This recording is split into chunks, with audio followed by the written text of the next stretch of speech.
The story of Sisyphus is an ancient Greek tale where someone wrongs the gods and is sentenced to an eternity of an impossible and also meaningless task.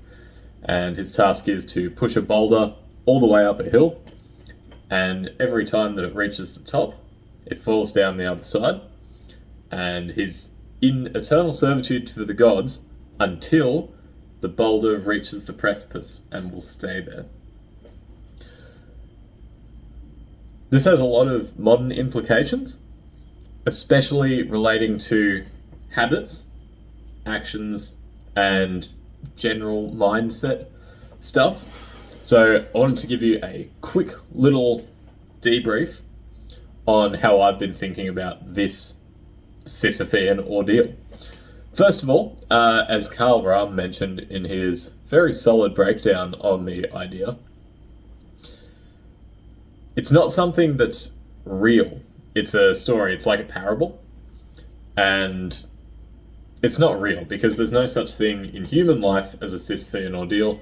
Like, if you think about it, over an eternity, either the boulder wears away, the mountain wears away, or you die. And in all three instances, the burden and the debt is repaid.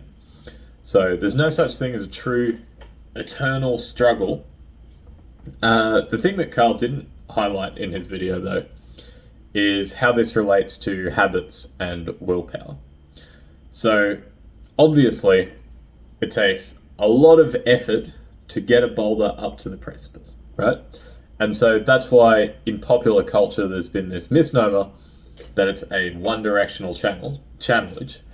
Like, I think a lot of the sort of Sisyphus, I'm not going to say propaganda, maybe adaptations, is a guy's pushing a boulder up a hill, but he never makes it to the top. He's just always pushing the same boulder in the same direction, but he never makes it to the top.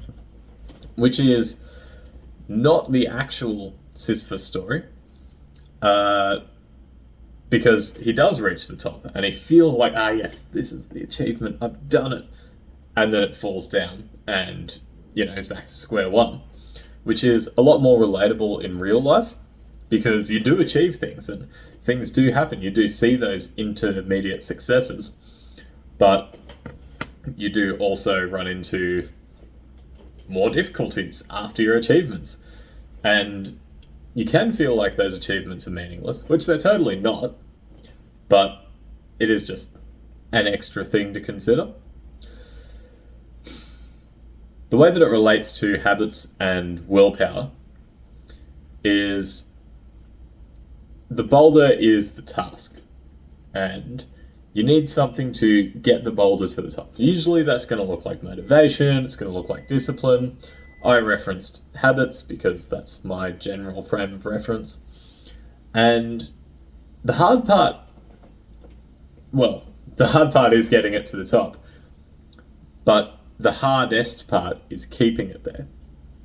Because once you're at the top and you're doing the things that you need to do, and you know that you're doing those things, and you know that they're what you need to be doing, and you can keep it there for as long as you can, eventually something is going to go wrong and it's going to fall off the other direction. And so the real Sisyphean ordeal is, yes, pushing the boulder up the hill, but it's more so the fact of, because the gods have cursed it, he can't keep it at the top of the hill. For us, that means that when we're thinking about discipline, consistency, habits, the hard part, it's hard to build a habit, but then the really hard part is to keep doing it over and over and over and over and over and over. I said that 9-10 times, but in reality, every single one of those times that I said it is a day that you do your habit and you do your tasks and you keep doing them non-stop. It never ends. You never get that reprieve of, well, this was easy, the boulder's never going to fall off, and then you satisfyingly lean on the boulder and it immediately falls off. That's not real. The hardest part is staying on top and keeping everything how it should be, how it needs to be, where it needs to be. So when you're thinking about making money like this channel, when you're thinking about going to the gym, gotta go to MMA soon. When you're thinking about making money, going to the gym, going to MMA training, yes, it is hard to get there, but the hardest part is doing it every day, every week, every month, every year. In the context of jiu-jitsu, you train every day, every month, every year for 5 years straight. So call it 1,500 days. And then maybe you have a chance that you'll almost be eyeing down a black belt. It's just a lot, right? And especially if you're thinking about, well, I only go to jiu-jitsu 2 times a week. Realistically, you're already looking at, 10 years, possibly more, before you can get a black belt. And then the fun part is that the black belt is only the start of the journey. You start getting your little stripes and you're like, man, I'm a 2nd degree black belt because not only did it take me 10 years to get to black belt, but now I've been a black belt for only 6 years.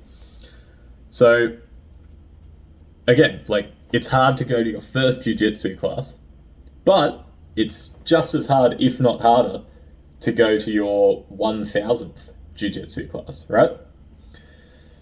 Same thing with business. It's hard to get your first customer.